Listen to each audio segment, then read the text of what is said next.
بسم اللہ الرحمن الرحیم۔ شروع اللہ کے نام سے جو بڑا مہربان اور نہایت رحم کرنے والا ہے۔ اس سے قبل کہ وہ باعظمت خاتون امام زین العابدین علیہ السلام کی کنیزی میں آتی، آپ نے ایک خواب دیکھا جسے اپنے صحابی و شاگرد جناب ابو حمزہ صومالی رحمۃ اللہ علیہ سے یوں بیان کیا: اے ابو حمزہ، کیا تمہیں اس خواب کے بارے میں نہ بتاؤں جو میں نے دیکھا ہے؟ میں نے خواب میں دیکھا کہ میں جنت میں داخل ہوا، جہاں میرے لیے ایک ایسی حور لائی گئی کہ اس سے پہلے ایسی حور نہ دیکھی تھی۔ اسی وقت منادی نے ندا دی: اے علی ابن الحسین، آپ کو زید مبارک ہو! اے علی ابن الحسین، آپ کو زید مبارک ہو! ابو حمزہ کا بیان ہے کہ دوسرے سال جب میں فریضہ حج کی ادائیگی کے بعد امام زین العابدین علیہ السلام کی خدمت میں پہنچا تو آپ کی آغوش میں آپ کے فرزند زید کو دیکھا۔ امام سجاد علیہ السلام نے فرمایا: اے ابو حمزہ، یہ اسی خواب کی تعویل و تعبیر ہے جو میں نے دیکھا تھا۔ امام زین العابدین علیہ السلام نے فرمایا: نماز صبح کے بعد کسی نے دق الباب کیا تو میں دروازے پر پہنچا تو وہاں ایک شخص کو دیکھا جو اپنی آستین موڑے ہوئے تھا۔ اس کے ساتھ ایک کنیز تھی۔ میں نے پوچھا: کون ہو؟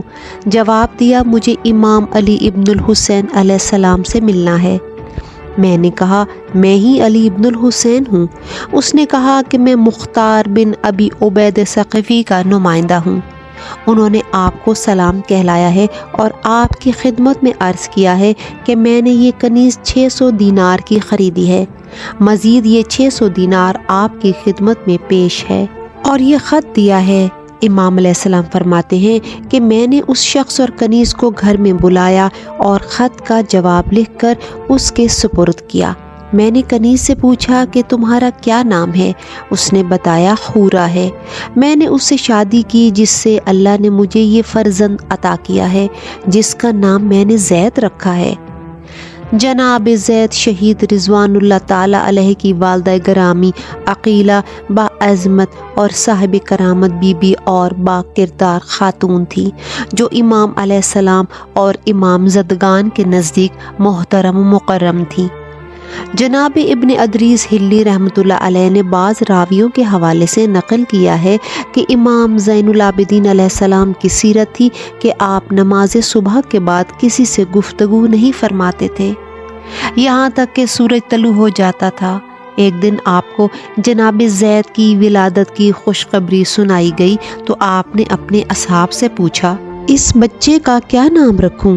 سب نے ایک ایک نام تجویز کیا تو امام سجاد علیہ السلام نے اپنے غلام کو حکم دیا کہ قرآن کریم لاؤ۔ جب قرآن کریم لایا گیا تو آپ نے اپنے دستہائے مبارک میں قرآن کریم لیا اور کھولا تو سورۃ نساء کی آیت نمبر 95 سامنے آئی۔ امام عالی مقام نے قرآن کریم کو بلند کر کے دوبارہ کھولا تو سورۃ توبہ کی آیت نمبر 111 سامنے آئی تو آپ نے مقرر فرمایا: خدا کی قسم، یہ وہی بچہ ہے جس کا نام زید ہے۔ امام محمد باقر علیہ السلام نے اپنے آبائے طاہرین سے روایت فرمائی کہ ایک دن رسول اللہ صلی اللہ علیہ وآلہ وسلم نے امام حسین علیہ السلام سے فرمایا: اے حسین، تمہاری نسل میں ایک شخص پیدا ہوگا جس کا نام زید ہوگا۔ وہ اور اس کے اصحاب روز قیامت صراط سے اس طرح گزریں گے کہ ان کی پیشانیاں روشن و منور ہوں گی اور بغیر حساب کے جنت میں داخل ہوں گے۔ سید بن طاؤس رحمۃ اللہ علیہ نے اپنی کتاب فرحۃ الغرا میں صومالی سے روایت نقل فرمائی کہ میں ہر سال ایام حج میں امام زین العابدین علیہ السلام کی خدمت میں حاضر ہوتا تھا۔ ایک سال جب آپ کی خدمت میں حاضر ہوا تو دیکھا کہ آپ کی آغوش میں ایک بچہ ہے۔ اسی وقت دروازے سے ایک دوسرا بچہ حجرہ میں داخل ہوا اور زمین پر گرا اور اس کا سر زخمی ہو گیا۔ امام سجاد علیہ السلام فوراً اپنی جگہ سے اٹھے اور کرتے کے دامن سے اس کے خون کو صاف کرنے لگے اور فرمایا: نور نظر، تجھے خدا کی پناہ میں دیتا ہوں، تجھے کناسہ میں سولی دی جائے گی۔ میں نے عرض کیا: آپ پر میرے ماں باپ قربان، یہ کناسہ کیا ہے؟ آپ نے فرمایا: کناسہ کوفہ میں ہے۔ عرض کیا کہ میں آپ پر قربان جاؤں، کیا ایسا حادثہ ہوگا؟